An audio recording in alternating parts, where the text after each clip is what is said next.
Ada ini ya. Ketua kelasnya siapa ini ya? Halo. Tolong salah satu nanti dibuatkan pakai Google Form dulu ya. Presensinya terus nanti dikirim ke saya. Ya. Salah satu ya. Halo. Halo. Bisa salah satu bantu? Halo. Bisa, Bu. Siapa? Namanya siapa?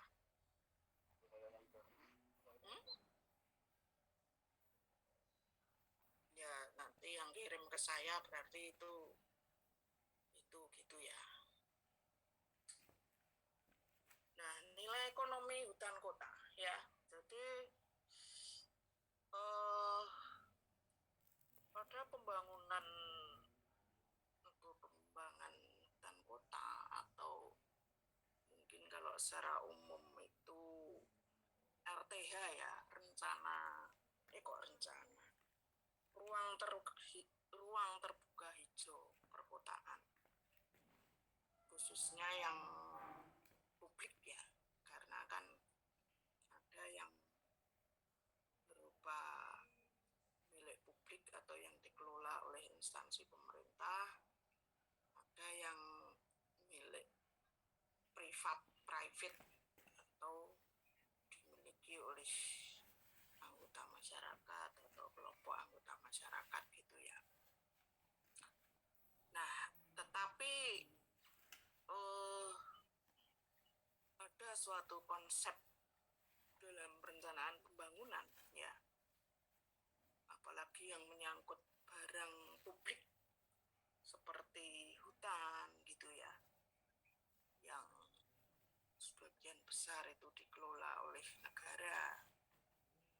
Nah, itu pasti dalam pengelolaannya, dalam perencanaan, pengelolaan, pembangunan, pengembangan, itu akan terjadi kompetisi dengan pembangunan atau ya itu tadi perencanaan, pengelolaan, pembangunan dengan sektor-sektor non kehutanan atau sektor-sektor lain yang tidak fokus pada kehutanan atau hutan dan sumber daya dalam hutan dan ekosistemnya ya.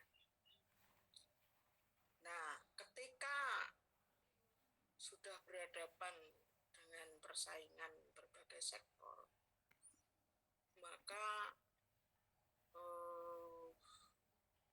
instrumen atau apa ya, mungkin indikator yang paling bisa diandalkan untuk alat komunikasi, alat negosiasi gitu ya, itu adalah nilai ekonomi ya. Nah, kalau sudah dihubungkan dengan nilai ekonomi itu ya, orang awam dari grassroots sampai yang duduk pimpinan itu akan langsung sambung gitu, dalam arti positif ya. Artinya semua orang itu langsung sambung sehingga menjadi suatu instrumen yang komunikatif dalam rangka perencanaan, pembangunan, pengelolaan hutan kota khususnya. Termasuk tentu kalau kita sebagai orang kehutanan di hutan konservasi, hutan lindung, hutan produksi, apalagi yang menurut hasil-hasil penelitian itu yang nilai-nilai yang tidak ada nilai pasarnya, produk atau jasa yang sulit atau tidak ada nilai pasarnya, itu justru menempati persentase nilai ekonomi yang 90%-an ke atas, malah 95,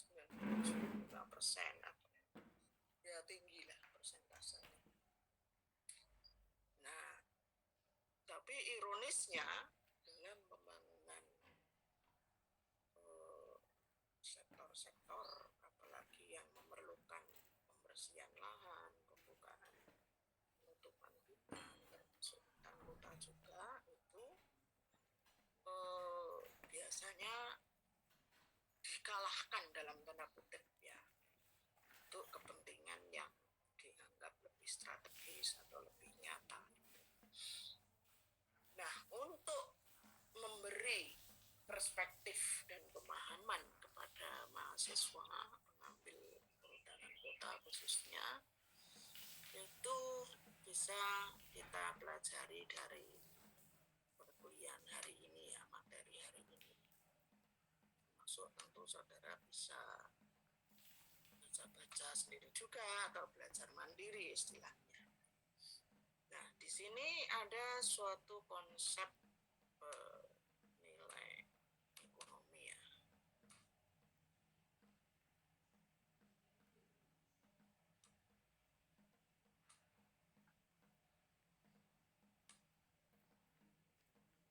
Nah, di sini disebutkan bahwa hutan kota itu bisa komponen atau komposisi nilai ekonominya itu bisa disusun seperti gambar ini.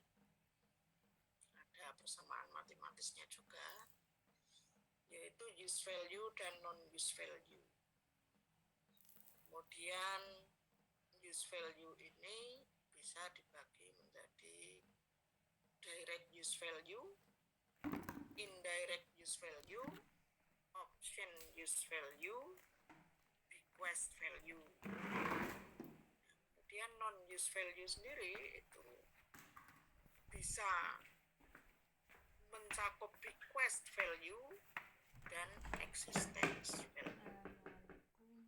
Jadi direct use itu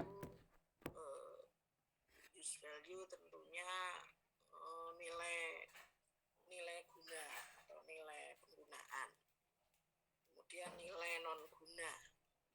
Kemudian nilai guna sendiri itu bisa dibagi menjadi nilai guna langsung, nilai guna tak langsung, nilai guna pilihan, dan nilai warisan ya, warisan. Kemudian ada istilah nilai warisan sudah ya. Nah, kemudian yang nilai guna, nilai non guna itu bisa dibagi nilai warisan dan nilai keberadaan. Nah, misalnya yang nilai guna langsung ini masih bisa dibagi dua lagi, yaitu konsumtif dan non-konsumtif. Nah, kalau nilai guna langsung ini metodenya nanti dengan menggunakan metode penilaian pasar ya, yang harga kali P kali Q. P itu harga satuan dari produk, kemudian Q itu jumlah produknya. Jadi misalnya kalau konsumtif timber, contohnya konsumtif itu timber atau kayu, kemudian ini buah beri, kemudian jamur. Ya, dihitung misalnya 1 meter kubik berapa beri atau mushroom 1 kilogram berapa misalnya.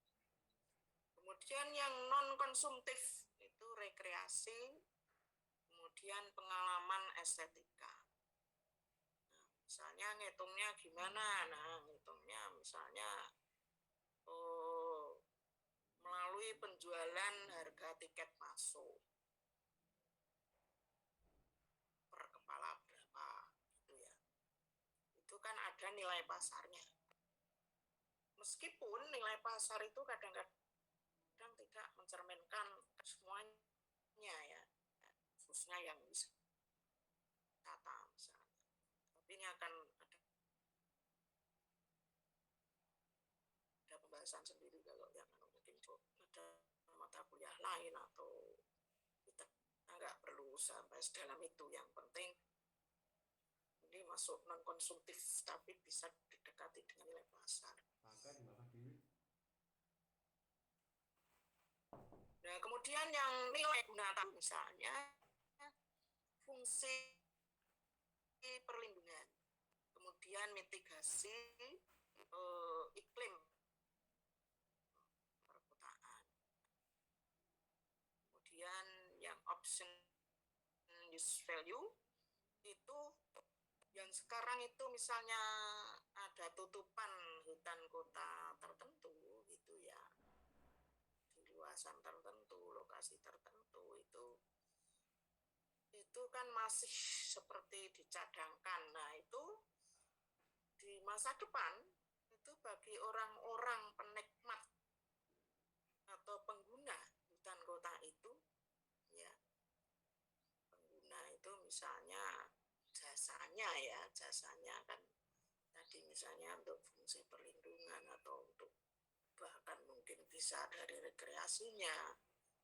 Nah itu di masa depan mempunyai pilihan, misalnya kalau tadinya itu hanya dilindungi seutuhnya, meger-meger gitu, nah kemudian di masa depan akan digunakan untuk rekreasi gitu. Ya ini bisa personal, bisa institusional juga, tapi ini fokusnya ke personal. Kemudian bequest value itu misalnya ya ini ada generasi yang akan datang itu bisa untuk mengandung nilai-nilai rekreasi atau pengawetan alam, pelestarian alam, tapi bisa juga mengandung nilai budaya dan sejarah dari hutan itu. Ya. Jadi ini bisa menjadi satu gitu ya, mengandung berbagai aspek ini, dan ini bisa menjadi warisan bagi generasi yang akan datang, sehingga disebut future generation. Kemudian existence value itu misalnya keanekaragaman, melindungi atau mengawetkan keanekaragaman dari hutan kota itu.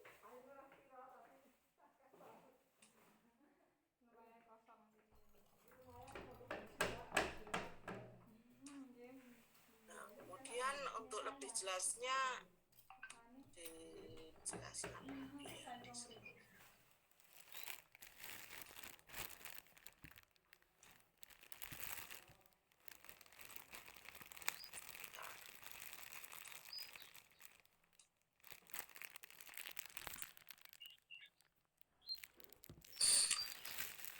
Nilai yang melekat pada barang lingkungan publik biasanya diklasifikasikan sebagai nilai guna dan nilai non guna. Jadi ini mengulang ini terjemahannya dari yang tadi ya, yang lebih jelasnya gitu ya. Nilai guna tadi ya dibagi menjadi nilai konsumtif dan non konsumtif. Kemudian nilai non guna tadi dibagi ke dalam nilai opsi, kuosi, warisan, dan keberadaan. Ini kalau lebih lengkap lagi ya, tapi tadi di gambar hanya disebut warisan dan keberadaan. Kemudian opsi itu tadi masuk ya mungkin ini untuk memang ada buku-buku yang mencantumkan ini secara lengkap ya, tapi ini kok penjelasannya kok tidak nyekrup dengan gambarnya tadi ya, jadi mungkin nanti saya tambahi catatan lah bahwa ini diambilkan dari sumber yang lain juga gitu ya. Ini saya menerjemahkan sih dari buku yang sama, cuman karena saya paham buku-buku yang lain juga, sehingga sepertinya ini nanti perlu saya sinkronisasikan lah. Kemudian nilai guna konsumtif dari hutan mencakup nilai produk berharga pasar dari kayu, satwa buru, beri dan jamur. Ini kasusnya bukunya memang dari Eropa. Nanti saya kirim ya e-booknya yang saya pakai. Kemudian di Eropa, secara tradisional kayu dipandang sebagai hasil hutan berharga kasar, paling penting di banyak kawasan pedesaan di seluruh Eropa. Nah, di sini mungkin agak beda dengan di Indonesia ya. Jadi kalau di sana karena mungkin terkait dengan sejarah ya, sejarahnya kalau di Eropa itu kan kebanyakan tanah milik raja-raja, keluarga kerajaan gitu ya, atau apa ya, ya tokoh-tokoh masyarakat gitu, sehingga justru banyak dijual belikan di secara tradisional di banyak kawasan pedesaan. Tapi nilai-nilai produksi kayu dan pembentukan jamur dan beri di hutan kota lebih rendah dibanding di kawasan pedesaan. Jadi kalau di Indonesia itu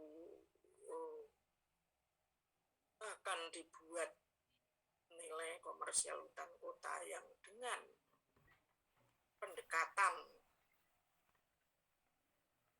biasanya kalau di Indonesia memang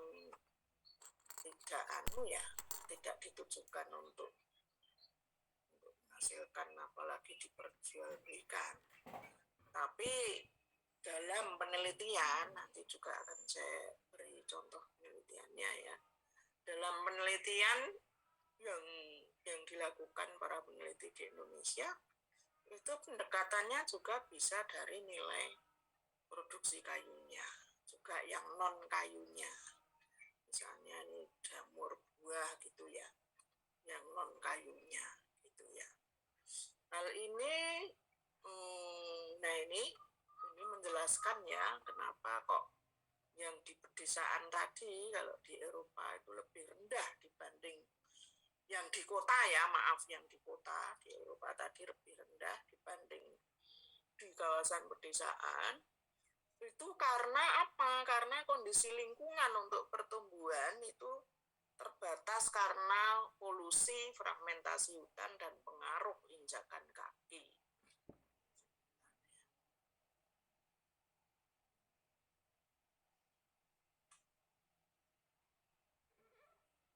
Tambahan pula, pendapatan bersih dari kayu biasanya cukup kecil jika ada, karena manajemen kawasan relatif mahal. Karena apa? Di hutan kota itu praktik manajemennya itu skalanya kecil, sehingga memerlukan biaya yang lebih mahal. Jadi kalau sama-sama fixed cost misalnya harus gaji dengan gaji tetap, itu kalau di hutan konvensional mungkin skalanya lebih besar dengan gaji yang sama, hasilnya juga akan lebih besar, maksudnya seperti itu. Tapi di hutan kota karena lebih kecil, itu menjadi seperti pemborosan biaya kalau akan dipaksakan untuk hasil kayu dan non kayunya tadi. Terlebih lagi harga pasar dari beri dan jamur hanya mencerminkan sebagian dari nilai yang sesungguhnya. Karena apa? Nilai rekreasi dari pemetikannya dikeluarkan. Mengapa kok ada frase yang di belakang ini? Nilai rekreasi dari pemetikan. Nah, tadi bisa dilihat lagi yang struktur atau susunan komponen-komponen nilai ekonomi total dari hutan kota tadi ya. Itu kan ada direct use value, indirect use value, kemudian ada konsumtif, non konsumtif. Nah, rekreasi tadi kan masuk direct use dan non konsumtif. Nah, ini dikeluarkan ya karena tidak menjual ya, pengelola hutan kota yang misalnya berkesempatan menjual rekreasi pemetikan BRI misalnya itu tidak melakukan atau menjual kegiatan pendidikan itu.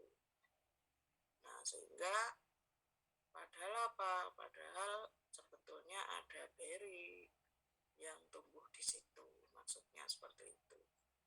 Sehingga nilai pasarnya, nilai ekonominya bisa dihitung, tapi nilai pasarnya itu tidak ada karena memang tidak dipasarkan, gitu maksudnya. Nilai dari satwa buru juga tidak penting karena perburuan sering tidak diizinkan di kawasan yang bersangkutan. Pada faktanya, nilai-nilai utama dari hutan kota dan hutan pinggiran kota tidak memiliki harga pasar. Dan ini seperti di Indonesia juga, ya, bahwa di hutan kota itu kan ya memang fungsinya lebih banyak untuk yang tadi ya, yang indirect use value dan non-use value, sehingga memang tidak dipasarkan termasuk hasil-hasilnya. Kalaupun dipasarkan, itu adalah nilai rekreasinya. Itu pun kalau di Indonesia, di mana ya kasus yang masuk ke kawasan rekreasi hutan kota bayar. Nah, kalau ada yang seperti itu, itulah bentuk komersial dari manajemen hutan kota itu. Jadi membiarkan utuh pepohonan dan hutannya itu, tapi bisa memanfaatkan jasanya. Nilai-nilai ini yang tadi ya, yang non konsumtif tadi, non guna dan non konsumtif, terutama ini masih ke yang yang use ya. Nilai-nilai ini diistilahkan sebagai nilai guna non konsumtif. Jadi yang rekreasi tadi dan jamur beri tadi ya, dan mencakup manfaat-manfaat yang contohnya berasal dari pemandangan yang indah, udara bersih, kedamaian dan ketenangan maupun aktivitas rekreasi. Nah, jadi mengapa kok itu bernilai rekreasi? Nah, karena ini tidak lepas juga dari sebetulnya nilai yang belakangnya tadi, yang sebelah kanannya kan, yang masuk. Nah, nilai non konsumtif yang rekreasi itu memang kalau dikaji lebih dalam itu tidak rekreasi toktil yang dihitung dari satu orang karcisnya sekian rupiah gitu ya, tapi juga melekat padanya nilai yang non guna tadi ya, yang perlindungan apa, yang mitigasi iklim, perlindungan apa, mungkin penyerapan karbon, kemudian mitigasi polusi dan sebagainya, kebisingan gitu ya. Sehingga apa? Pemandangan terjaga indah, udara bersih, kemudian ada kedamaian, ketenangan karena tidak bising, karena kebisingan itu terserap oleh pepohonan yang rapat misalnya, maupun aktivitas rekreasi, sehingga bisa beraktivitas rekreasi dengan nyaman gitu ya. Kategori ini juga mencakup manfaat seperti menurunkan kecepatan angin, menyeimbangkan iklim mikro, peneduhan, dan pengendalian erosi. Nilai ekonomi yang mungkin ditentukan melalui pengurangan biaya-biaya dari pemanasan atau pendinginan, atau biaya alternatif dari pengendalian lingkungan ya. Jadi itu yang melekat ini masih bisa melekat pada non konsumtif, tapi anunya itu pada aktivitas rekreasi tadi. Nah, di sini memang sebetulnya sudah bergerak ke arah yang ini. Nah, nilai-nilai non guna yang opsi dan sorry ini yang indirect. Jadi saya ulang ya biar nggak bingung. Yang rekreasi itu yang nilai guna tapi yang direct, tapi yang non konsumtif.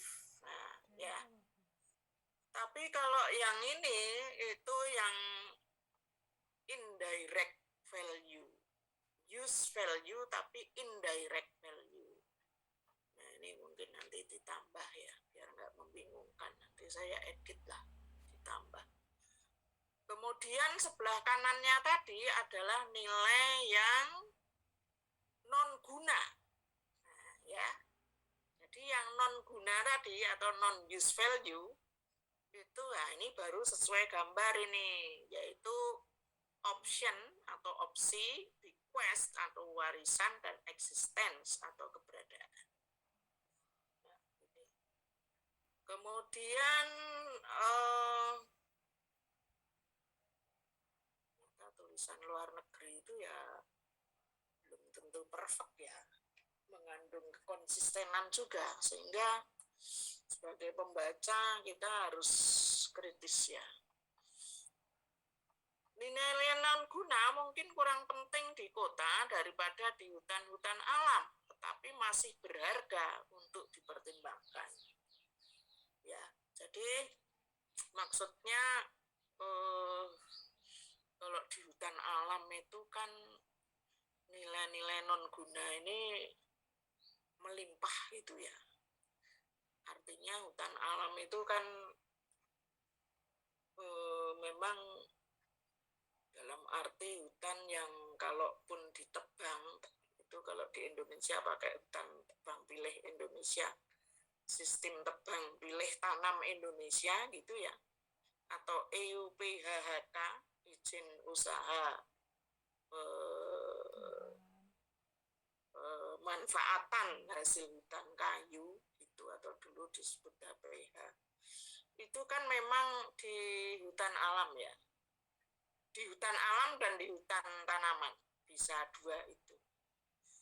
Nah, kalau di hutan alam yang demikian luas, masih jutaan hektar meskipun nggak tinggi juga, semakin merosot maksudnya, tapi melimpah. Tapi kalau di kota ya itu kesannya menjadi itu tadi, terlalu banyak kompetitornya untuk pembangunan ekonomi di perkotaan. Ya. User potensialnya itu tidak hanya penduduk kota, tapi juga orang-orang atau pengunjung dari kota lain yang kebetulan berkunjung di kota itu. Misalnya contohnya saja ya, Taman Pintar di Jogja itu kan banyak RTH juga di situ ya, ruang terbuka hijau atau taman-taman publik gitu ya. Nah, itu kan pengunjungnya tidak hanya penduduk Jogja, tapi dari berbagai, ya tahu sendiri Jogja kan kota wisata, bisa domestik, bisa internasional. Domestik sendiri juga sangat ini ya, diverse pengunjungnya. Nah, ini semuanya berkepentingan. Nah, sehingga kalau dia disuruh memilih, tentu akan condong milih supaya lestari taman-taman publik atau hutan kotanya tadi. Nah, itu berapa mereka berani membayar untuk itu. Suatu bentuk yang berhubungan dari nilai ini adalah nilai warisan. Ya, maksudnya yang nilai ini itu yang option value tadi ya, yang berhubungan dengan nilai pilihan adalah nilai warisan. Suatu willingness to pay, suatu kesediaan untuk membayar untuk melestarikan hutan kota sebagai suatu sumber daya. Tidak untuk para penilai saat ini, tapi untuk suatu penggunaan potensial oleh keturunan mereka di masa yang akan datang. Oleh sebab itu disebut nilai warisan atau bequest value. Itu pertanyaannya kurang lebih sama. Jadi untuk kawasan hutan kota yang saudara amati atau di mana saudara berada, agar manfaatnya bisa diwariskan pada generasi yang akan datang, itu berapa saudara willing to pay atau berani membayar secara maksimum. Nah itu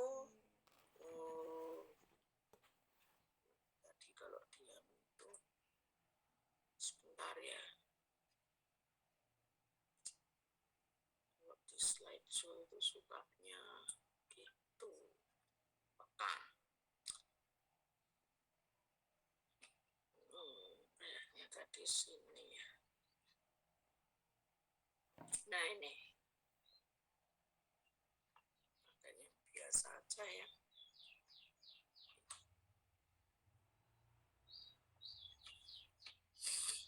Banyak taman di antara nilai-nilai lainnya mempunyai tipe kepentingan budaya dan sejarah.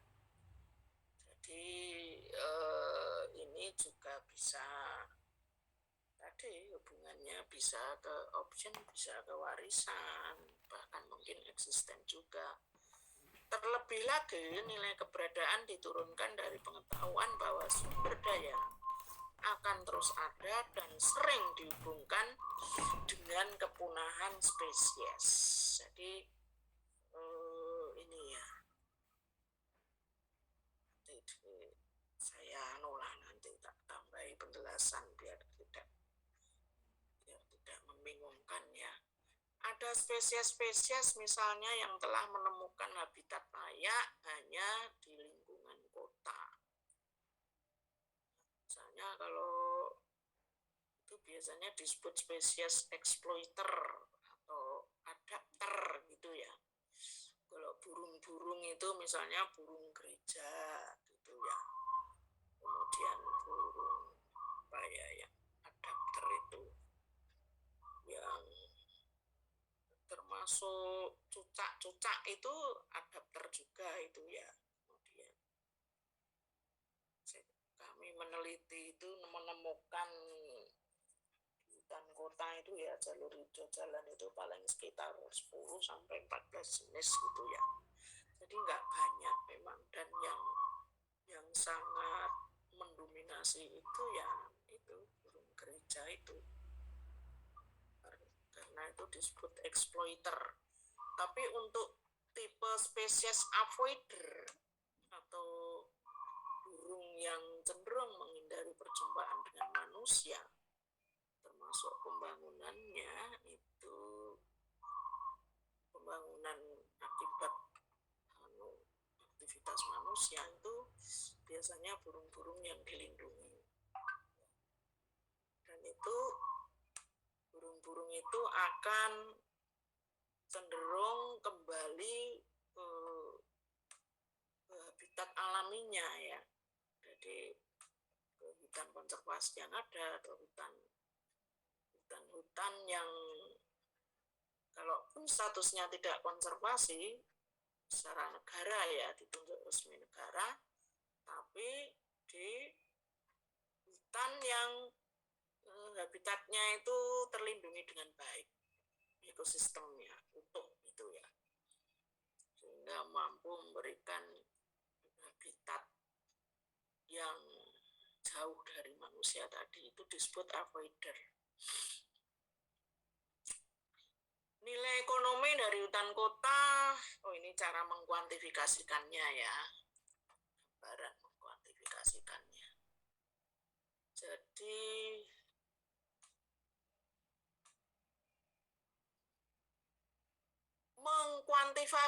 mengkuantifikasikan manfaat amenitas dalam istilah moneter. Apa sih amenitas? Amenitas itu adalah kenyamanan ya. Jadi dari kata amenity dalam bahasa Inggrisnya. itu kenyamanan. Jadi kenyamanan yang ditimbulkan oleh keberadaan hutan kota itu. Nilai ekonomi dari hutan kota dapat diestimasi dalam cara-cara yang berbeda. Metode tradisional itu mencakup opportunity cost. Kemudian selain itu juga estimasi dari biaya pemeliharaan dan nilai produksi dari hutan. Kemudian metode ini didasarkan pada menilai barang-barang berharga pasar. Dan karenanya penggunaannya di dalam hutan kota itu terbatas. Artinya apa? Artinya metode opportunity cost ini ya itu jarang digunakan untuk menghitung nilai ekonomi hutan kota. Karena biasanya pada harga-harga yang barang-barang yang berharga pasar gitu ya. Kemudian kuantifikasi nilai amenitas dari hutan kota adalah kompleks karena ini tidak dijual dan dibeli di pasar. Nah, tadi dari sekian komponen tadi ya yang saya jelaskan di awal, itu kan hanya nilai guna langsung, itu pun yang konsumtif ya, dan non konsumtif aja baru sebagian kan, karena nilai rekreasi tadi kan melekat pada kenyamanan dan sebagainya kan.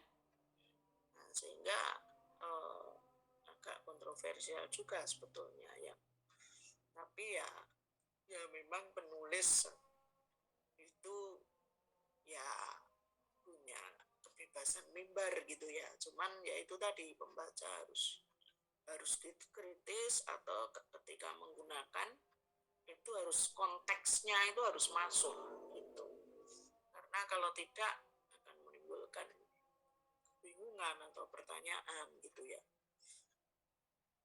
Sumber daya hutan kota dapat dipandang sebagai suatu barang publik tetapi tidak murni. Biasanya kota atau kota madya mengurusi penyediaan jasa-jasa. Tidak memasukkan pohon-pohon kota sebagai properti privat. Dan pada prinsipnya setiap orang mempunyai suatu kemungkinan untuk mengkonsumsi misalnya lanskap berhutan yang indah. Artinya apa? Artinya itu tidak bisa memperlakukan seperti pasar. Kalau barang pasar kan ada prinsip itu eksklusif ya. Jadi kalau udah jadi milik A ya itu milik A. Tidak boleh orang lain ikut ini. Kecuali kalau sudah dijual atau diberikan cuma-cuma oleh milik A tadi gitu ya. Oleh A tadi gitu ya. Udah terlambat lebih lama banget ini. Ya, anggap nggak masuk ya itu ya. Jadi tolong ketua kelasnya ditertibkan ya. Kalau telat itu ya pantes-pantesnya ya 15 menit lah. Kalau udah lebih setengah jam itu ya mau alasan apa ya. Meskipun kadang ya jaringan itu ya banyak kendalanya, tapi kan ya yang rasional saja lah.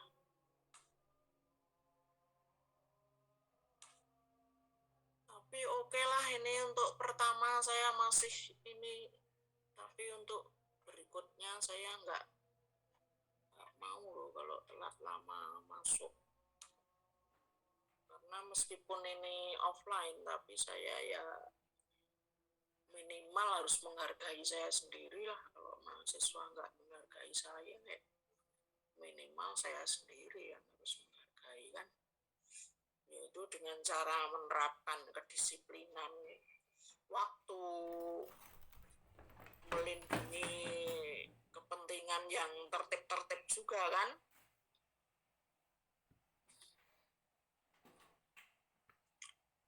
Sampai mana tadi ya? Ya ini, eh tadi ya. Jadi kota madya, mengapa kok dihubungkan dengan kota madya toh di kalimat ini lah? Kalau di Indonesia itu kan yang ngurusi hutan kota itu kan kalau nggak pemerintah kota ya pemerintah kabupaten. Ya ini konteksnya kan tadi di luar negeri, tapi kalau dibawa ke Indonesia, kalau tidak kota kabupaten, setinggi-tingginya ya provinsi lah ya, misalnya di daerah khusus ibu kota DKI Jakarta misalnya itu, dan mereka itu tidak menganggap pohon dan hutan kota itu sebagai barang privat yang bisa dibeli oleh orang-orang tertentu dengan harga tertentu dan mereka punya hak sepenuhnya. Tapi di sini barangnya itu lebih bersifat barang publik. Nah, penjelasan tidak murni itu barangkali ya karena tadi ya misalnya ada yang dijual untuk rekreasi tadi misalnya, sehingga kan tidak lagi publik gitu. Tapi ya itu juga menurut saya kalau untuk kondisi Indonesia ya masih debatable juga. Makanya kenapa kalau menentukan harga karcis masuk di suatu kawasan wisata ya, kawasan hutan gitu ya, hutan milik negara tapi dimanfaatkan untuk wisata, itu sampai sidang DPR loh itu penentuannya itu karena menyangkut barang publik tapi kok dikomersialkan. Nah, itu karena dari rakyat untuk rakyat sehingga yang memutuskan ya wakil-wakil rakyat gitu, sehingga ya itu kalaupun ada yang dikomersialkan itu melalui proses yang sidang DPR dan ya pokoknya rakyat itu didengar gitu ya, karena ya itu barangnya itu barang publik bukan kok barang milik pribadi yang bisa diperjualbelikan perorangan secara bebas gitu ya.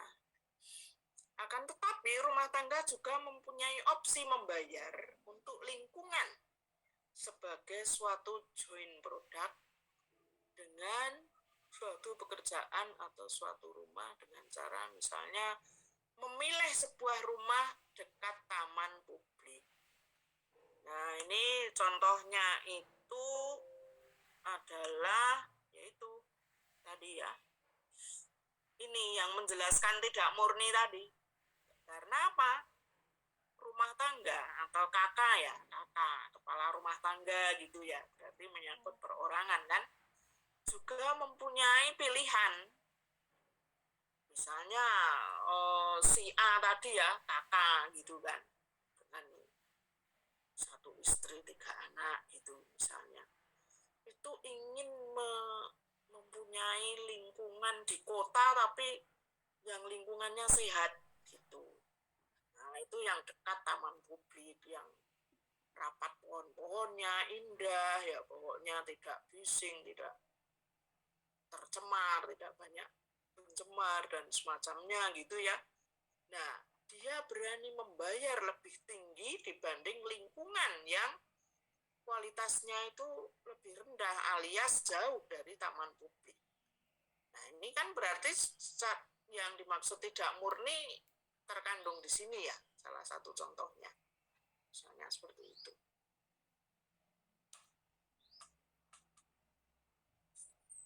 Nah, metode yang digunakan dalam mengestimasi manfaat tidak berharga pasar dari hutan itu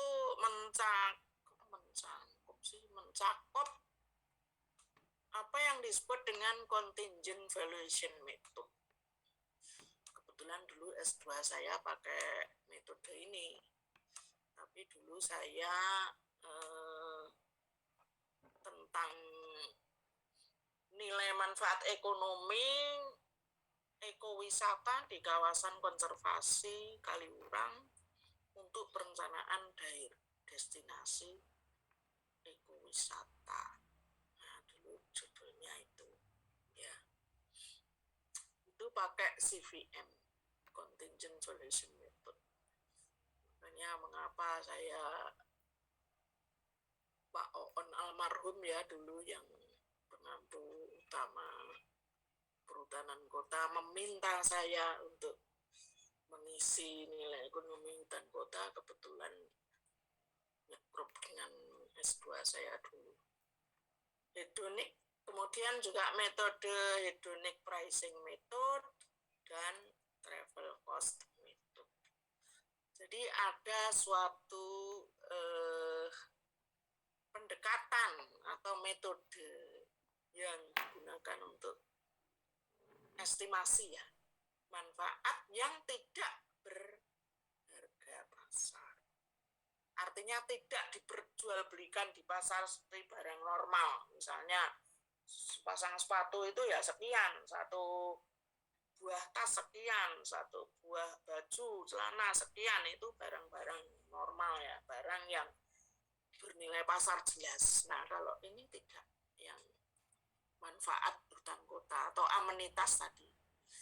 Kemudian pendekatan-pendekatan seperti tree pricing dan valuasi manfaat lingkungan telah diterapkan dalam menilai manfaat hutan kota. Jadi ada metode yang disebut tree pricing, kemudian valuasi manfaat lingkungan, bahkan mungkin sudah berkembang ke metode-metode yang lain, meskipun munculnya metode baru itu tidak lepas dari keberadaan metode yang lama, sehingga semacam modifikasi atau mengoreksi atau mengembangkan gitu. Metode tersebut mempunyai kemampuan yang berbeda dalam menangkap manfaat-manfaat yang berbeda pula. Misalnya hedonic pricing itu terutama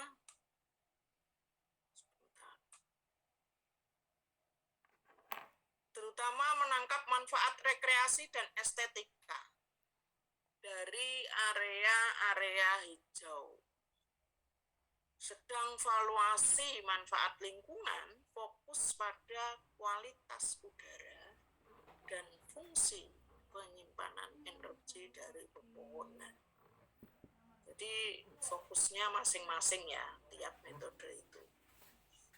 Nah, kemudian kalau yang CVM, pasar hipotesis untuk barang-barang lingkungan diciptakan. Jadi ini itu istilahnya pasar buatan gitu ya, pasar hipotesis yang diciptakan, yang digunakan untuk mengestimasi nilai ekonomi barang-barang lingkungan tadi, termasuk hutan kota tadi.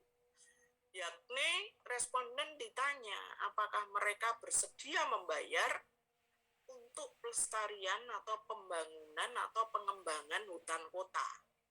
Ya. Peneliti kemudian dapat mengestimasi nilai moneter dari aset melalui penghitungan rata-rata WTP dari responden dan mengalikannya dengan jumlah total konsumen. Jadi respondennya itu mewakili populasi dari konsumen atau pengguna hutan kota tadi, ya. Jadi ya memang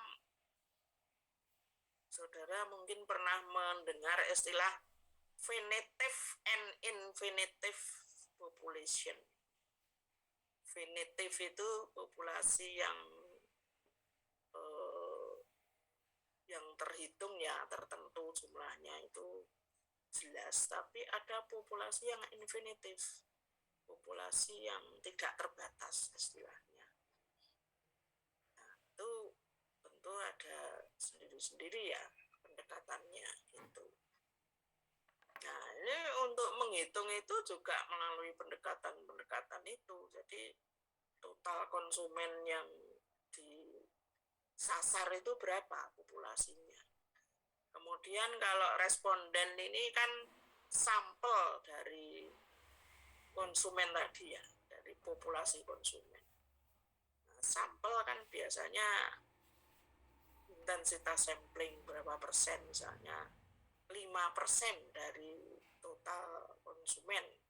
Berarti respondennya 5%-nya. Kalau 10.000 misalnya pakai Venetive Population 10.000, berarti 5% dari 10.000 berapa? Nah, itu nanti jumlah responden yang akan diberi ini instrumen penelitian untuk mengukur tadi pakai CVM atau hedonic pricing atau apa tadi, TCM gitu ya.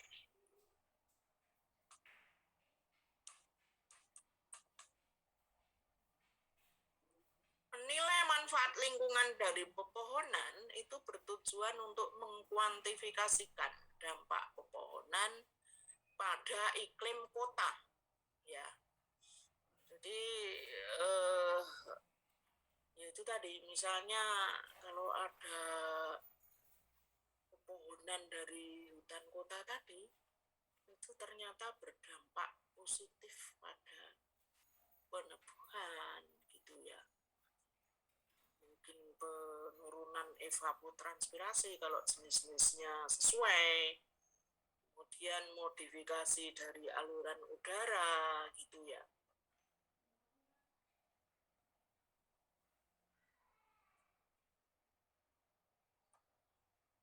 Nah, sehingga kalau si responden tadi, sehingga diketahui total user atau konsumen atau pengguna menilai sekian dan itu dianggap sebagai nilai ekonomi dari ini, dampak positif atau dampak keberadaan pepohonan hutan kota, maka ketika itu hilang semuanya, maka itu juga akan hilang manfaat sejumlah itu. Sejumlah misalnya berapa miliar atau malah triliun gitu ya, kalau dihitung-hitung gitu. Di samping yaitu, jadi, dan itu mencerminkan kerugian dari pengguna karena hilangnya ini peneduhan, evapotranspirasi dan modifikasi aliran udara.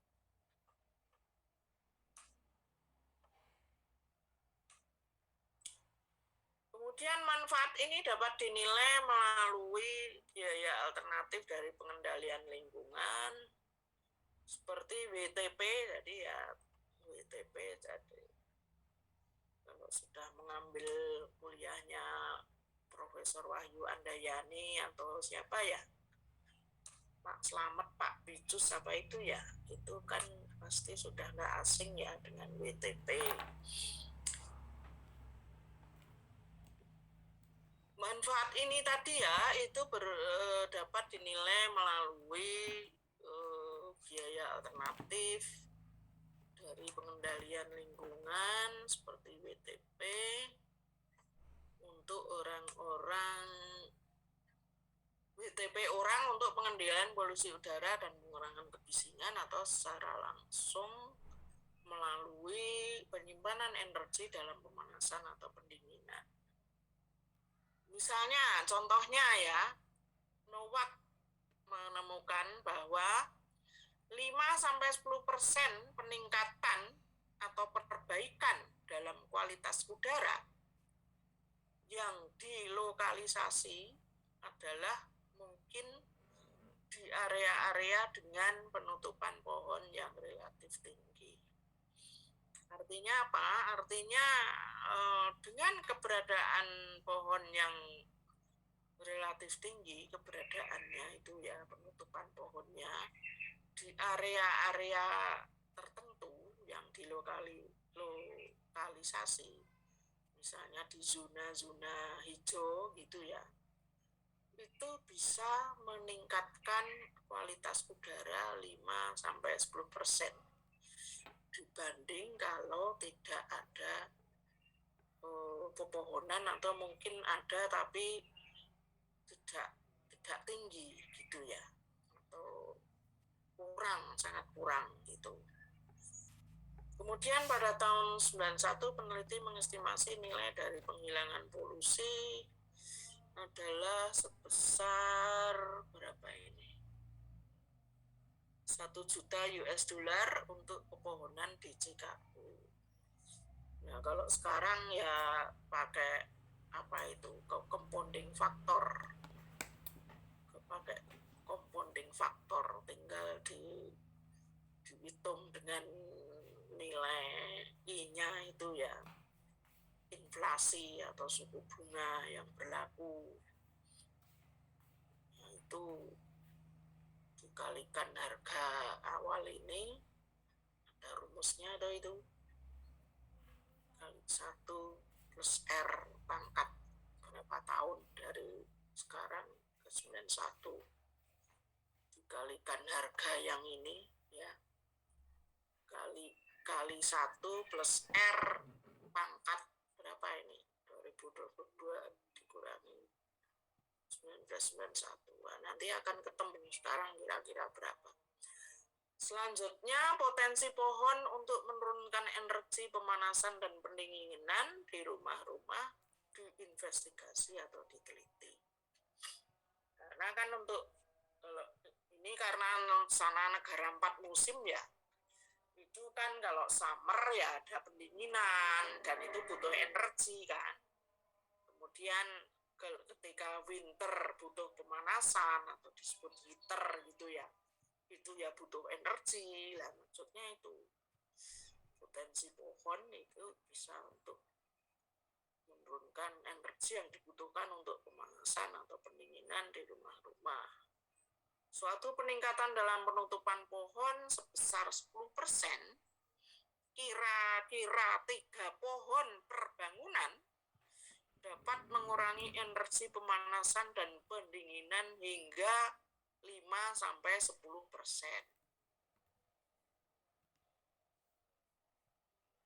Ini perlu dipraktekkan ini ya, kemudian diteliti. Walaupun pendekatan ini layak untuk penilai semua area hijau atau RTH ya, banyak negara mempunyai informasi kuantitatif yang tidak mencukupi tentang dampak pohon terhadap iklim. Nah, ini peluang ini bagi yang ingin meneliti tentang hutan kota atau RTH. Analisis biaya manfaat di perhutanan kota. Ya. Seringkali manfaat amenitas dari hutan kota tidak terartikulasikan dengan baik dalam keputusan penggunaan lahan dan pembuatan kebijakan ruang hijau. Tadi sudah saya singgung di awal ya, di awal bahwa yaitu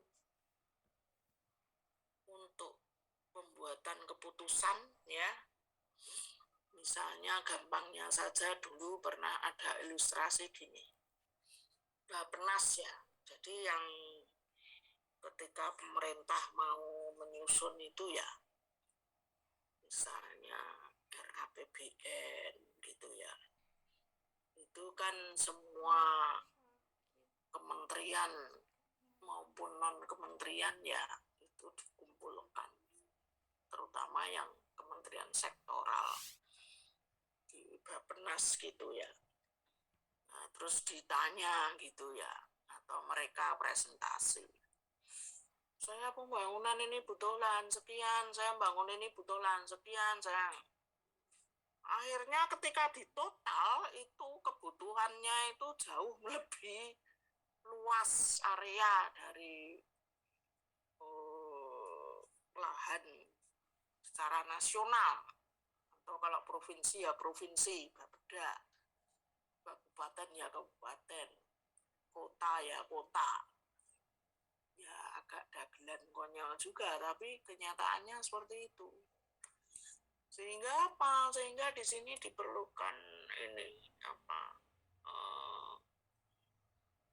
Artikulasi ya. Artikulasi dari manfaat amenitas dari hutan kota diaturkan dengan baik, sehingga nanti akan membuat pembuat keputusan itu akan memberikan atau mempertahankan minimal ya luas lahan hutan atau luas luas RPH yang ada, syukur menambah. Dan itu ada atau yang berapa 20% publik, 10% privat apa ya itu ya, coba nanti dicek lagi peraturannya. Jadi kan itu kalau, dan kebanyakan di Indonesia kan masih jauh dari 20% kan. Di Jogja sendiri mungkin baru sekitar 13% ya, yang publik ya, yang publik, atau malah kurang sekarang. Itu juga bisa diteliti ya, meneliti heat island itu dihubungkan dengan yaitu dinamika dari luasan RTH itu. Namanya siapa ya, bagus itu, kumlot lulusnya juga, pakai Laila gitu namanya. Di banyak kota terdapat tekanan yang meningkat untuk konversi hutan kota pada penggunaan lain, maupun problem finansial yang berhubungan dengan pengelolaan dari kawasan yang bersangkutan. Jika nilai sosial ekonomi dari faktor-faktor ekologis dapat didemonstrasikan, sebagai contoh melalui suatu premium pada harga rumah, ini akan menguatkan posisi dari areal hijau dalam proses keputusan kebijakan. Ya, jadi yaitu pandai-pandai mengartikulasikan, dan itu kuncinya apa?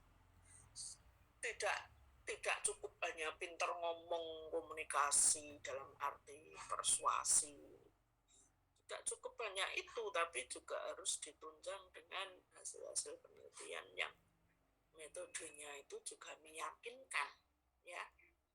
Sehingga hasil penelitian yang meyakinkan ditunjang dengan kemampuan komunikasi atau mengartikulasi yang bagus, itu pasti akan beda dibanding kalau sudahlah manut saja sama pemerintah, mau dikasih berapa hutan kota luasannya. Kalau itu kan betul-betul nerimo ing pandum gitu ya. Ya baik-baik juga, tapi ya itu ketika dalam misalnya itu apa-apa itu perencanaan, misalnya 5 tahun ke depan luasnya mestinya dijaga, misalnya tadi berapa 20% gitu ya, misalnya dari luasan total areal kota yang bersangkutan, belum sampai 5 tahun sudah merosot terus ya, itu kan namanya sudah nerimo di awal tapi terus gitu, dibibrit istilahnya. Nah, mestinya kan harus ada perjuangan untuk itu. Salah satunya melalui hitungan nilai manfaat ini. Saat ini prosedur perencanaan penggunaan lahan dan proyek-proyek penghijauan tidak memasukkan sebarang penilaian kuantitatif yang sistematis atas manfaat dari areal-areal hijau. Jadi ini merupakan kelemahan ya, ini dan nggak cuma di Indonesia, secara global ya. Meskipun ini dari sumber lama, tapi sepertinya masih berlangsung, meskipun ya itu tadi tergantung perjuangan. Misalnya LSM ya, peran LSM di sini sangat tinggi, seperti apa itu green apa itu, pakai green itu apa itu yang vokal itu. Nah, seperti itu juga sangat membantu. Jadi tapi dengan pemerintahan yang makin transparan, baik nasional maupun global, dengan konvensi-konvensi perubahan iklim dan semacamnya.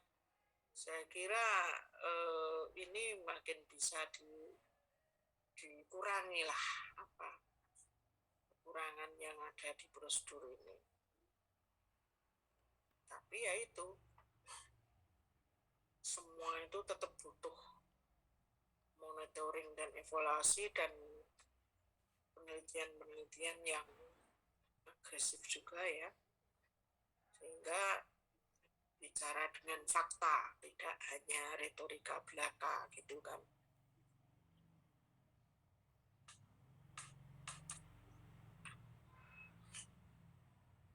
Membuat keputusan membandingkan faktor-faktor ekonomi seperti kontribusi terhadap basis pajak dan employment atau nilai tambah terhadap ekonomi lokal terhadap nilai dari faktor-faktor lingkungan. Jadi nanti pembuat keputusan itu, misalnya tadi kan rapat di Bappenas tadi ya, nah, kemudian pimpinan Bappenas misalnya atau Bapeda gitu ya, itu akan membandingkan faktor-faktor ekonomi. Ini kalau konteksnya hutan kota, maka dia akan membandingkan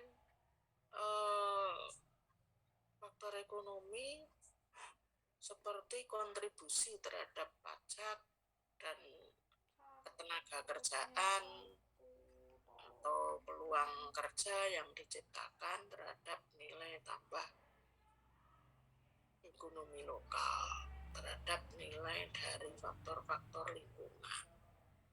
Jadi nanti terus barangkali dia akan sadar bahwa misalnya ini dibandingkan dari apa ya, ini memang agak bau-bau opportunity cost juga sih, ya peluang tadi, opportunity, ya peluang ya, jadi peluang yang hilang gitu ya. Jadi misalnya contohnya kalau ini ada hutan kota, maka nilai faktor ekonomi dengan rumus tadi ya, dengan pendekatan nilai ekonomi total tadi seperti di gambar awal itu diketahui. Nah, tapi kan nggak bisa ngitung pajak juga penyerapan tenaga kerja karena memang untuk publik murni misalnya gitu. Nah, berarti kan ada semacam pembanding. Kalau luas katakan hutan kota itu berapa ya? Misalnya 10 hektar misalnya. 10 hektar itu kalau dibangun untuk apa ya, misalnya supermarket gitu ya. Supermarket atau mall. Itu pajaknya sekian. Bisa menyerap tenaga kerja sejumlah ini dengan gaji sekian sehingga bisa dihitung total nilai ekonomi. Nah, itu dibandingkan dengan kalau itu berupa hutan kota. Yang pertama ini pakai pendekatan nilai pasar ya. Yang kedua ini pakai pendekatan nilai manfaat tadi. Ya, atau nilai non pasar, pasar dan non pasar kan. Nah, bisa diduga sejak awal lah pasti lebih tinggi yang ini, yang kedua kan. Nah, kira-kira seperti itu. Kemudian melalui pengekspresian nilai faktor-faktor lingkungan dalam istilah moneter. Nilai faktor lingkungan tersebut menjadi dapat dibandingkan dengan nilai-nilai faktor ekonominya. Jadi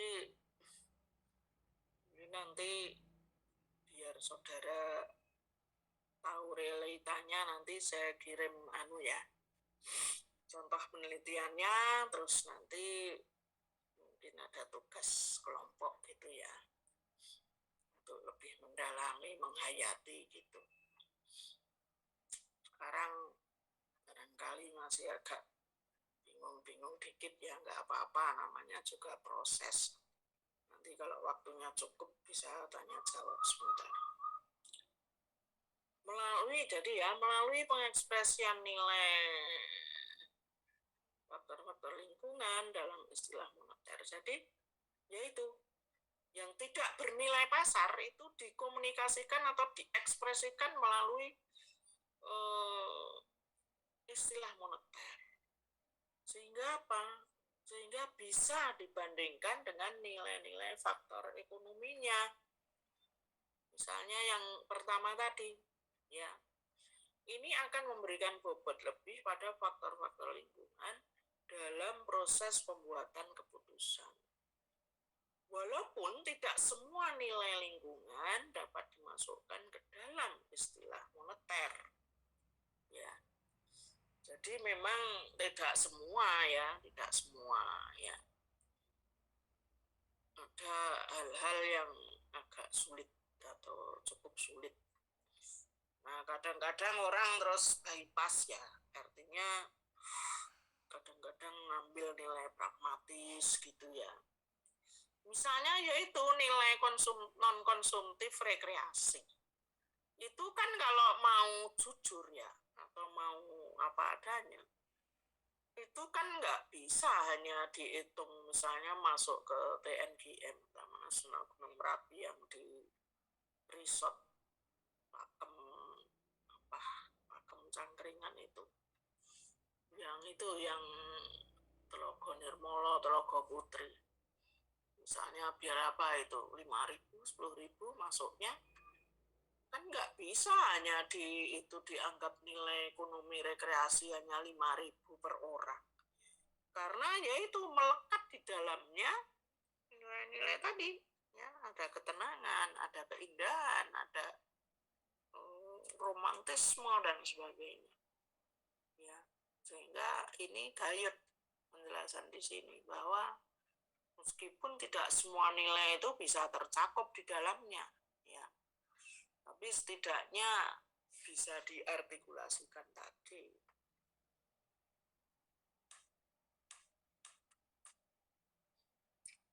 Estimasi ekonomi atas manfaat hutan kota dan pepohonan berguna dalam keputusan-keputusan mengenai perencanaan kota, kebijakan hutan kota, dan akhirnya pada alokasi anggaran. Nah, ini menjadi suatu pengetahuan umum lah ya, bahwa hutan kota atau hutan-hutan lain yang dikelola oleh negara dengan anggaran negara, yaitu tadi, itu harus berkompetisi dengan kepentingan sektor-sektor yang lain yang semuanya membutuhkan anggaran yang tidak kecil. Sehingga nilai manfaat ekonomi ini atau estimasi ekonomi itu akan sangat membantu dalam pembuatan keputusan mengenai perencanaan dan kebijakan dan alokasi anggaran untuk pembangunan hutan kota dan rencana lagi ruang terbuka hijau pada umumnya. Kemungkinan aplikasi termasuk suatu penilaian atas manfaat yang hilang karena densifikasi atau infill dari struktur kota dan kanopi pohon yang berkurang maupun keuntungan ekonomis atas pembangunan areal hijau yang baru. Pada level kota madya adalah penting untuk menilai apakah penyediaan jasa rekreasi seimbang dengan tingkat permintaannya. Jadi ya ini agak loncat sedikit ya sebetulnya, tapi ya masih kontekstual contohnya, yaitu karena yaitu jangan-jangan permintaannya nggak besar, nilai moneter pasarnya nggak besar, yang berarti nggak untung ya, kerusakannya malah lebih besar. Karena apa? Aset jasa rekreasi hutan, termasuk hutan kota, kan keutuhan sumber daya alam dan ekosistemnya yang ada di kawasan itu. Nah, larinya ke sana ini ya. Sehingga ya ini yang aplikasi estimasi tadi ya maksudnya itu manfaat yang hilang termasuk manfaat yang akan ada juga gitu. Nah, tapi ya itu tadi kalau manfaatnya ngejar pendapatan untuk rekreasi, jangan-jangan nanti ada manfaat lain yang hilang kalau tidak direncanakan dan dikelola dengan baik. Analisis juga memberikan informasi untuk menilai efisiensi biaya dan struktur pengelolaan alternatif. Jadi tadi judulnya kan analisis biaya dan manfaat ya. Jadi analisis biaya manfaat atau disebut ada BCA, Benefit Cost Analysis, juga memberikan informasi apakah efisien pembangunan itu, perencanaan pembangunan hutan kota itu misalnya, juga struktur pengelolaan alternatif yang efisien ya. Jadi setelah direncanakan, dibangun kan harus ada struktur pengelolanya untuk melestarikan manfaat secara ekonomi dan ekologi kan. Nah, itu harus ada alternatif yang terbaik yang seperti apa. Penggunaan analisis ekonomi dalam pembuatan keputusan mempunyai level yang berbeda-beda. Pada suatu level minimum, ini mungkin merangsang kesadaran publik dan para pembuat keputusan terhadap nilai-nilai potensial. Jadi ya level bawah, menengah, atau atas gitu ya. Nah, pada yang level yang minimum, mungkin yang paling bawah gitu, ini akan merangsang kesadaran publik dan para pembuat keputusan bahwa kalau sampai nilai-nilai potensial itu terabaikan, maka ya bahkan kerugiannya akan makin besar juga.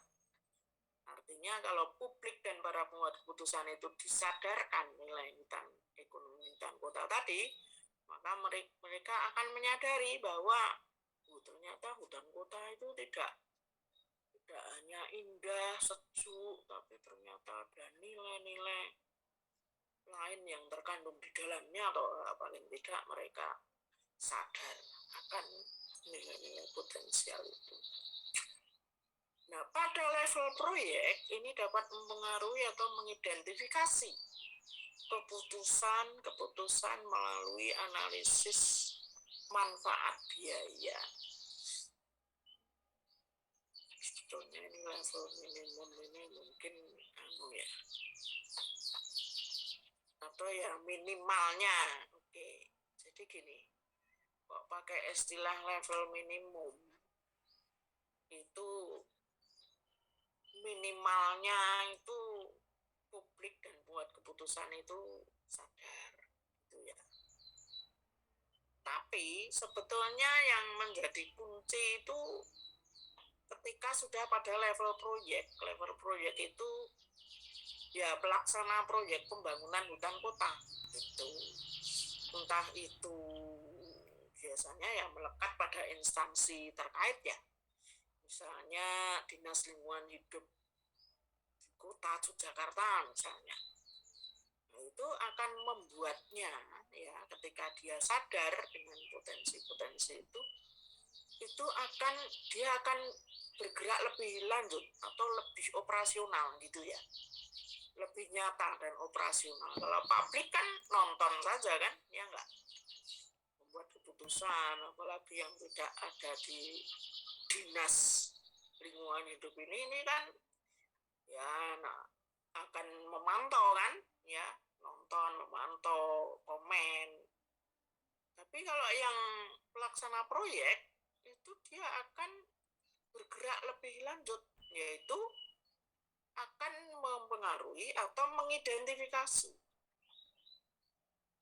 melalui analisis manfaat biaya. Kan harus ada pengenalan biayanya apa saja, manfaatnya apa saja, kemudian dihitung-hitung kan, diproyeksikan. Biasanya kan berapa ini, biasanya jangka panjang ini, kalau misalnya 20 tahun, jadi ada aliran, ada cash flow namanya. Cash flow itu 20 tahun ke depan itu umur proyeknya ini misalnya kalau 30 tahun mungkin itu berapa aliran dana tahunan yang akan mengalir, sehingga pendapatan termasuk keuntungannya berapa. Nah itu akan membantu mengidentifikasi itu. Berarti kan harus, makanya ada istilah internalisasi biaya. Jadi dampak pembangunan itu kan disebut eksternal ya, apa dampak negatif pembangunan, misalnya pembangunan mall, dampak negatifnya. Nah itu pemilik proyek atau pemilik mall ya, itu untuk mengurangi dampak negatif eksternal tadi harus menginternalisasikan, harus membuat mitigasi dampak negatif, sehingga dampak negatif yang keluar itu minim, syukur-syukur nol. Nah itu yang dimaksud dengan ini, mengidentifikasi kemudian membuat keputusan supaya analisis manfaat biayanya itu positif atau manfaat lebih besar dari biaya. Makanya, dan ini karena proyek untuk kepentingan publik atau kepentingan masyarakat, maka lingkup analisisnya itu juga sosial, maka ada istilah manfaat sosial, biaya sosial. Ya, artinya bukan, kalau pemilik proyek itu bukan kayak pemilik mall atau pemilik pabrik tertentu, mikirnya itu kepentingan publik. Ya, misalnya yang membuat proyek instansi pemerintah ya. Contoh ya, saya pernah dilibatkan dalam studi kelayakan finansial pembangunan apa ya? Ya, pengembangan pabrik minyak kayu putih di Gunung Kidul, itu namanya apa ya, lupa saya, yang dekat Bunder itu. Kalau itu masih mending, menguntungkan. Yang di Delingo ya, itu ternyata finansialnya itu merugi. Tapi pemerintah, dalam hal ini Dinas Kehutanan Provinsi DIY ya, yang ngelola, itu tetap melanjutkan. Karena apa? Karena pertimbangannya adalah manfaat biaya sosial. Bahwa keberadaan pabrik itu kecil sih skalanya, itu sangat membantu perekonomian masyarakat desa sekitar situ yang marginal, pendapatannya itu di bawah UMR, sehingga mereka bisa bekerja sebagai pemetik daun kayu putih, sebagai tenaga kerja, sebagai, nah sehingga apa, kalau dihitung-hitung manfaat tadi ya, jadi kalau finansial kan hitungannya pasar, biaya pasar, tapi kalau manfaat biaya sosial atau ekonomi ya, jadi kalau saudara mendengar istilah ekonomi itu finansial plus.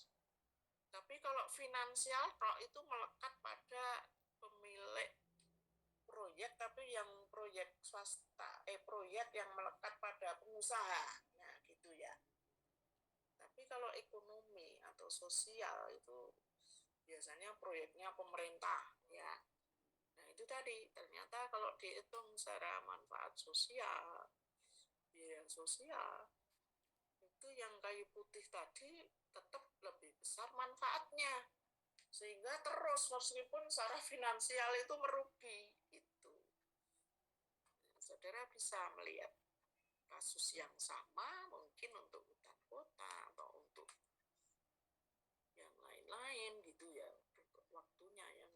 saya. Oke. Seringkali biaya pengelolaan hutan kota sedikit didokumentasikan di kota-kota, ya.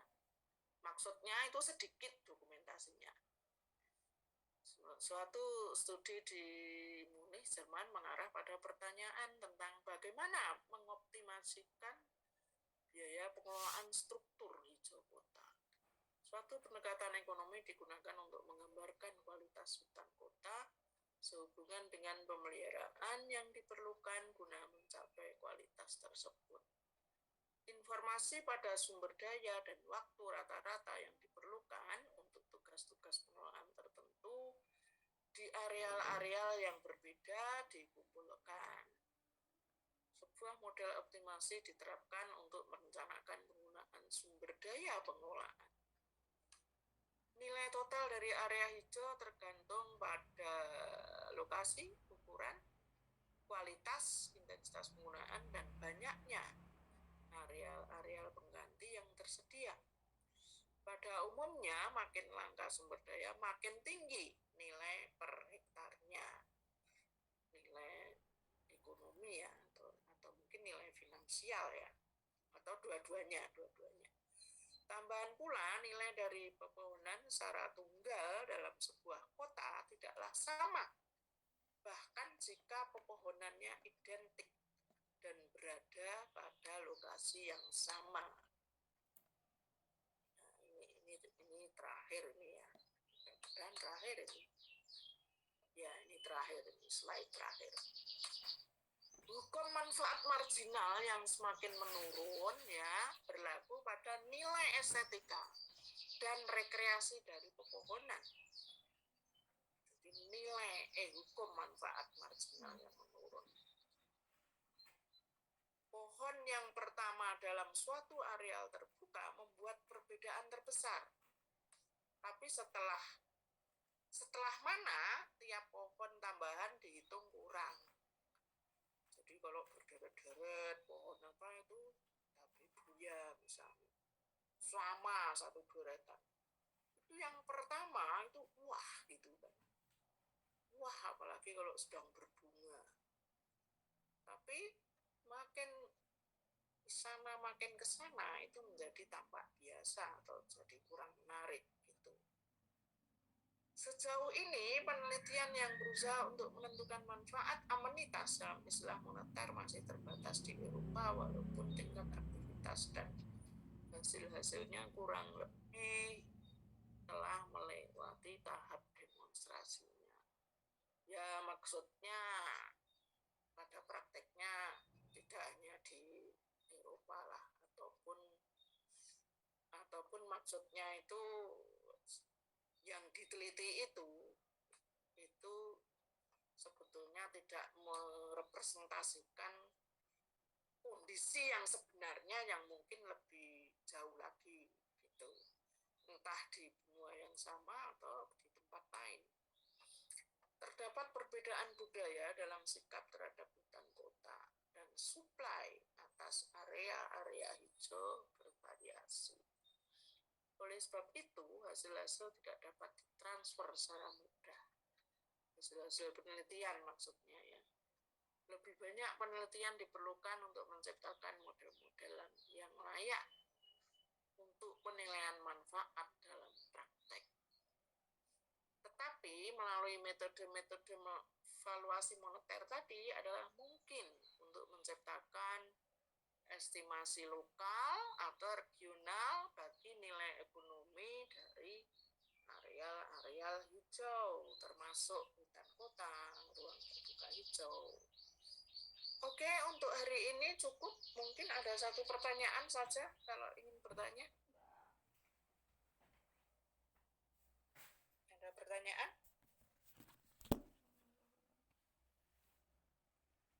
Kalau tidak, tolong tadi saya minta, karena tadi saya